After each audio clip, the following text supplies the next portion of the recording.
2009, at this place, at the bottom of the River when the water level reached the lowest point in the entire history of measurement, I began to wonder how it is possible that there was so little water in the river when meteorologists had announced increasing amounts of rainfall.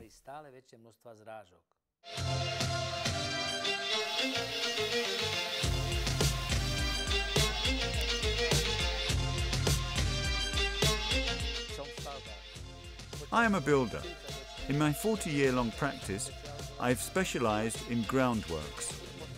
For the past 6 years, I have been building forest roads, flood barrages by rivers, and cleaning deposits from watercourses. While looking for an answer to the question of where the water from our river disappears to, and why there are such frequent floods, I recalled how, during the building of a forest road, I had seen water streaming down the logging tracks, following the traces left by lorries and off-road vehicles pulling the timber. The streams of water were sometimes so strong that they took with them branches, rocks, and even whole trees. The water was as dark as earth, and it carried away both fertile and clay soil to the valleys. To step onto such a road full of sediment and quickly flowing water was impossible, or even life-threatening.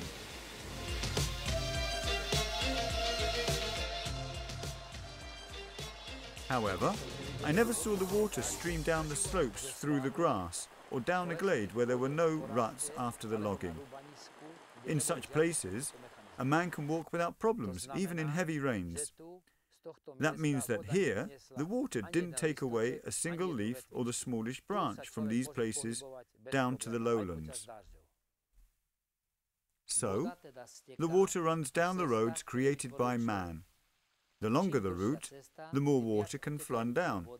The faster the speed, the more sediment taken into the valley.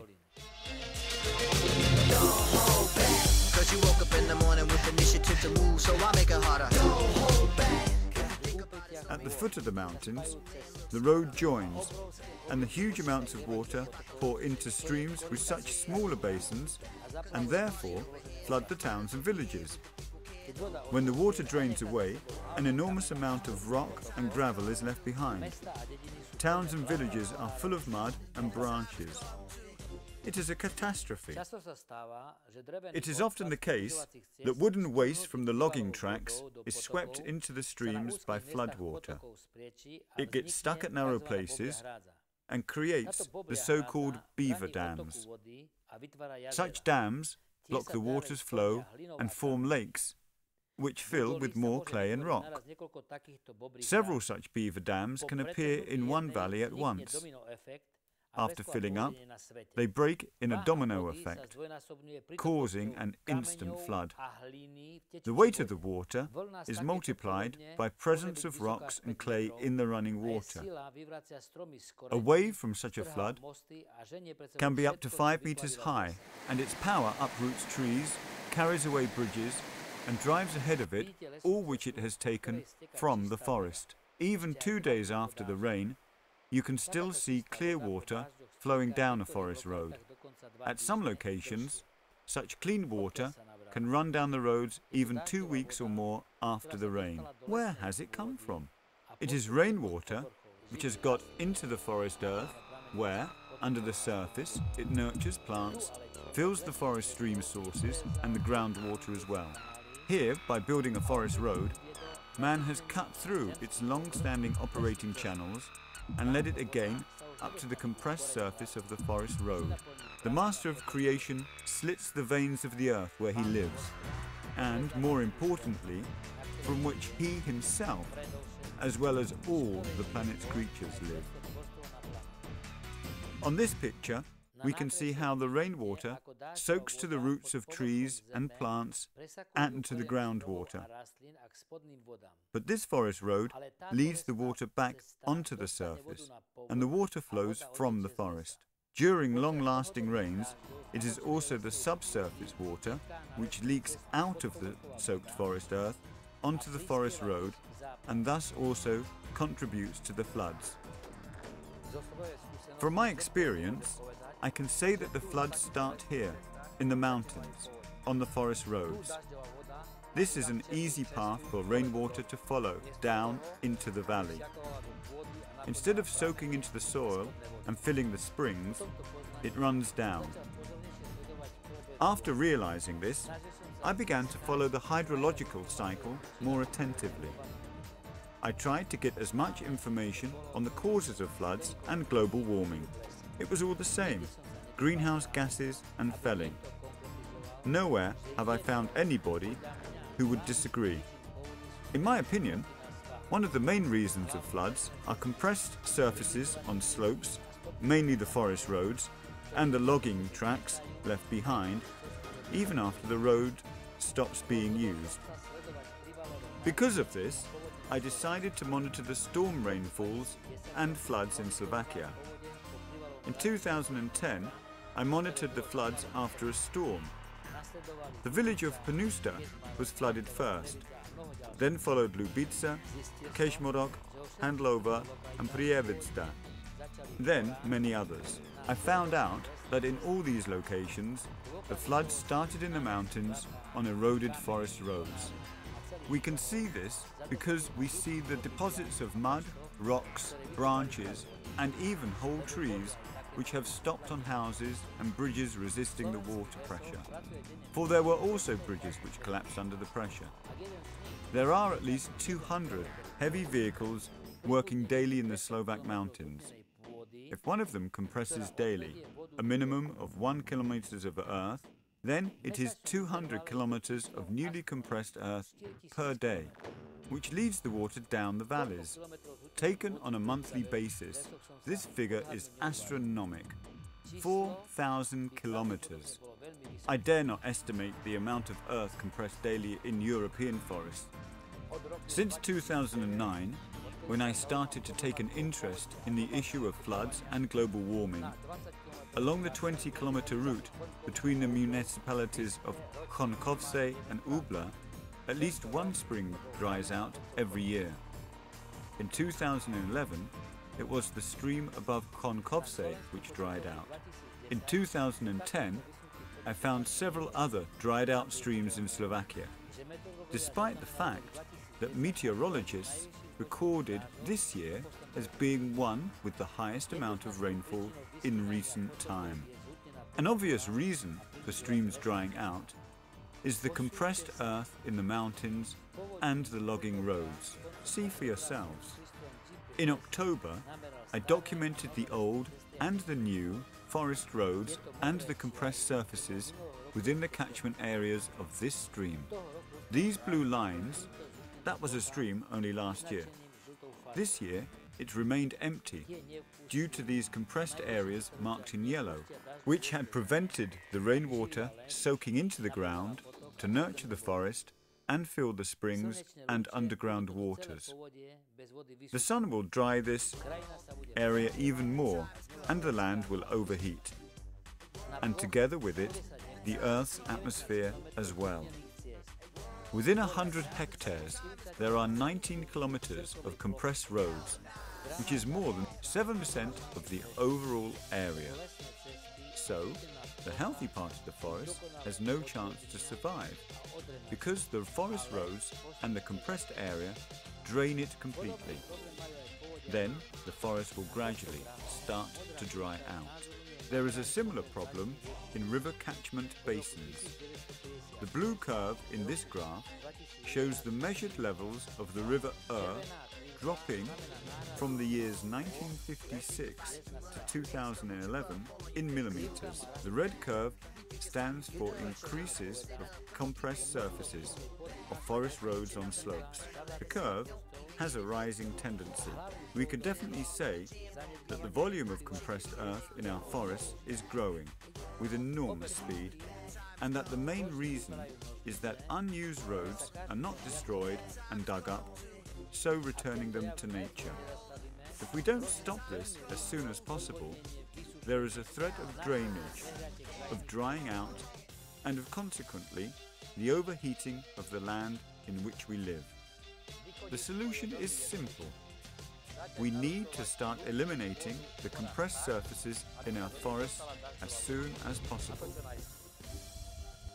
Some sources have it that the reason for groundwater recession is more intense water evaporation. My experience has convinced me that the main reason is greater rainwater runoff via the compressed road surfaces in forests and via the paved or concreted surfaces in towns and villages. What is crucial too are the landslides, which are also caused by unkept forest roads. A surface compressed by vehicles and machinery does not let rainwater through, thus causing huge amounts of water to flow down through hollows and curves into the loose earth under the forest road. This heavily soaked ground under the forest road then moves and, of course, results in a landslide. A similar scenario could recently be seen in several locations in Slovakia. The uncontrolled increase of forest roads causes catastrophe. Water, which flows down the unkept roads, floods villages and towns.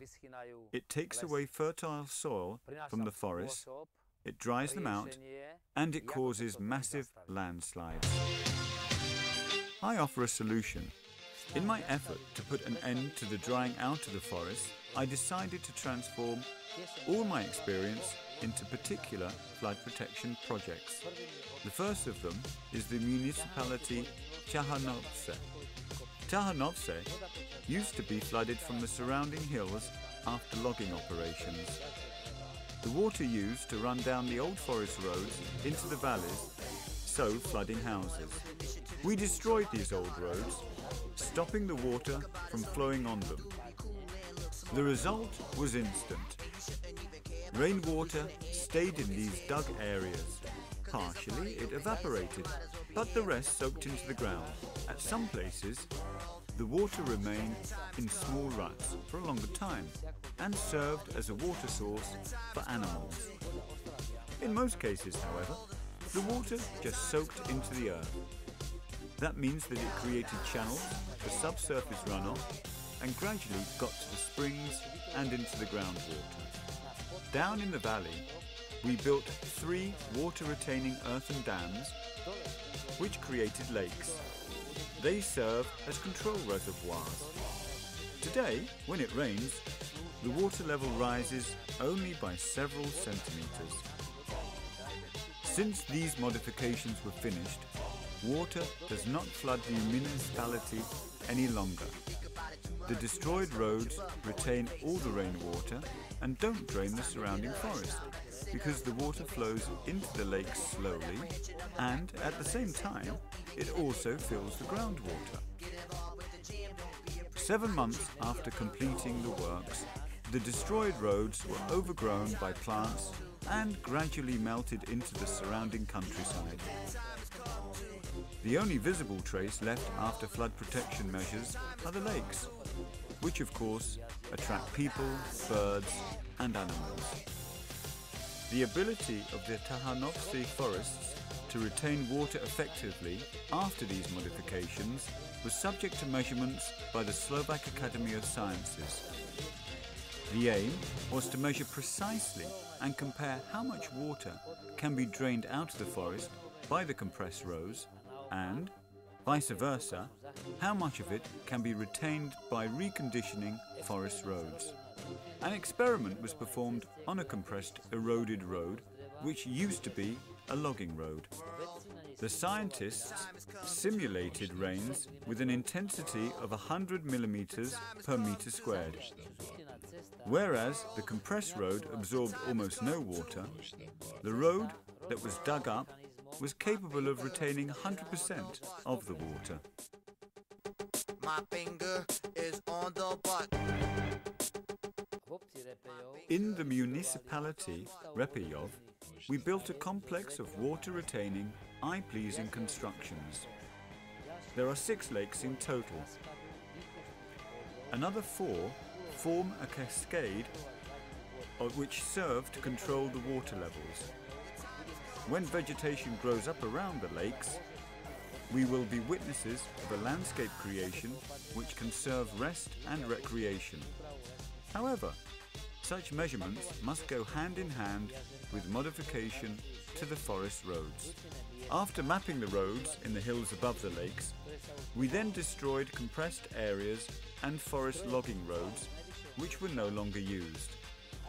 The machinery to do this proceeded from the highest place in the forest to the foot of the mountain. And then it has no chance to become dynamic, which of course makes it dangerous. Likewise, we destroyed and modified more than 14 kilometers of forest roads in 7 days.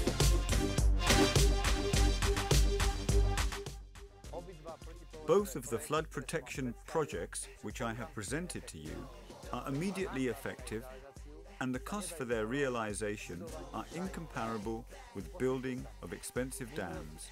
You can compare it yourselves. In the past, we raised a dike along the River by approximately 1.3 meters for a length of 4.5 kilometers. 9 machines were working on it for 3 months. The total costs climbed above 800,000 euros. Today, this dike towers over the empty river, waiting for storm rainfall to come from the mountains via the compressed forest roads and logging tracks, bringing with it heaps of rocks and gravel, as well as fertile soil, without which life in the mountains cannot exist. If they don't stop this water, they will not prevent a catastrophe. If they do manage to catch the water by the dams, it will anyway still have left the forest, together with the fertile soil. There are hundreds of kilometers waiting for dikes along by the sides of our rivers. For comparison, with the same number of machines, within the same time span, we could destroy up to 800 kilometers of compressed 5-meter wide roads, which means 4 squared kilometers, or 400 hectares, which could retain up to 400 million litres of water at 100 millimeters per 1 squared meter of rainfall. All this for the same price. The water, which would be retained in the forest, would therefore not flow at jet speed into the valleys, so causing a catastrophe. Water is life. Therefore, the forest would revive. The animals, too, would have enough drinking sources. The lives of plants would intensify. I am convinced that this is the only way to stop forever the unwanted drainage of rainwater and the erosion of fertile soil from the land. It is the only way how to get the rainwater back to the roots of plants and into the groundwater. And, at the same time, the only way how to prevent the forest from drying out. Climatologists talk about global warming, which affects the amount of rainfall. And they warn that this type of weather and storm rainfall will occur more frequently, and that we have to get ready for it. What does this mean for us? Regulating, paving and concreting streams in villages and towns where there is hardly any water or none at all? Build higher and higher dams awaiting storm rainfall? Build huge storm lakes, which the storm waters soon will fill with sediment anyway. Build meaningless flood protection structures only to be doing something?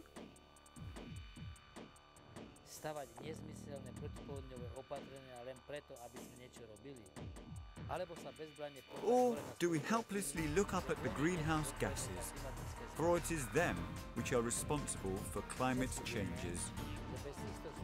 We all know that without these greenhouse gases, life on this planet would be impossible. Our planet is one big greenhouse. Let's clean the mess in it, without observing the glass over it. Let's stop compressing and concreting the life-giving earth. Let's help the earth that nurtures us to drink. In times when we witness frequent and heavy rains, it is necessary to look for the most natural of solutions. Such solutions would not only stop the floodwaters, But we would also be capable of utilizing this water for our own profit. Profit in the form of springs, which would guarantee a sufficiency of water. Profit in the form of lakes that this water would create naturally in its environment. If we don't stop this as soon as possible, there is a threat of drainage, of drying out, and of consequently the overheating of the land in which we live.